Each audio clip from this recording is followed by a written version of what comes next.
Magbibigay po ng 250,000 pesos na cash assistance ng Philippine Sports Commission sa pamilya ng mga nasawing Ateneo student athletes sa si Rene Baterbonia at Divine Adili. Nakikiramay po ang Philippine Sports Commission na si Chairman Patrick Gregorio kasama ang sports stakeholders panel ng CHED, DepEd, SBP, UAAP at NYC sa nangyari sa dalawang atleta ng Ateneo. Samantala, pinag-utos po ng Department of Justice sa National Bureau of Investigation ang masusing investigasyon sa pagkamatay ni Baterbonia at Adili matapos sabihin ng Provincial Police ng Aurora na purely an accident ang nangyaring insidente. Lumabas din po sa medical legal na dalawa na nasawi ang mga ito sa asphyxia by drowning, gayunpaman humihingi po ng accountability at hustisya ang pamilya po ni Baterbonia.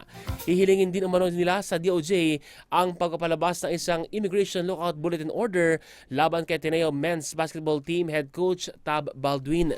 Magiging abogado naman ng pamilya nila Baterbonia at Adili si Attorney Israelito Torion.